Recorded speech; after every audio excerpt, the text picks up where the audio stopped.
What's up, everybody? It's Young here with a Metal Gear Solid 5 news update. The following information comes from IGN's exclusive MGS5 release date announcement video, during which Kojima participated in a Q&A session. Most of the 7 minutes long video reiterated information that we already know, but there were a few bits of new information, which is what I'll be sharing with you guys in this video.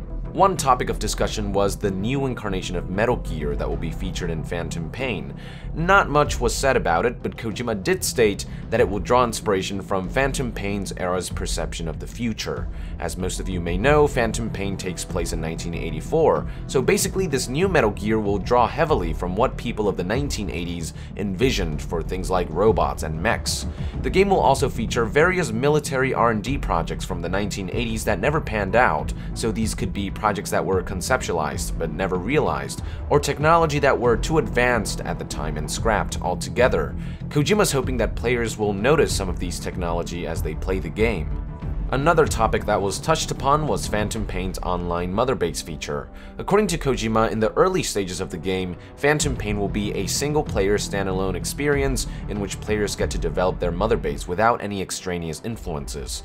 But as they progress through the game, there will eventually come a certain point in which the game opens up and the player's story becomes intertwined with the experiences of others online. It's only once players reach this point that they can compete with rival mother bases or invite other players to their own mother base as allies. Kojima also talked a bit about Snake's more silent demeanor in this game. Snake won't be talking all that much in Phantom Pain, and this not only has to do with the fact that Snake is a much darker character in Phantom Pain, Kojima also wanted to make Snake feel a bit more like a silent protagonist. His hope is that players will feel more connected with Snake and perceive him as an extension of themselves. I personally hope that Snake talks more than Kojima's letting on. To me, Snake is an established character, and I see no part of myself in him. I'm just not that cool. But seriously, I hope they put Kiefer's talent to good use. Finally, one interesting question that Hideo Kojima was asked is if this will be his last game.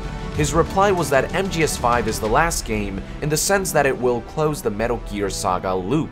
Everything comes full circle with MGS5. So in that sense, even if there are future Metal Gear titles, MGS5 is the last game. So basically, story-wise, it's the last game in the Metal Gear saga, but there's still room for more Metal Gear titles. If I had to guess, I would say that the next entry will tell the story of MGS3's The Boss, which was actually something that Kojima planned to do initially prior to Metal Gear Solid 5's development, until he realized that this was just too big of an undertaking for the younger staff members.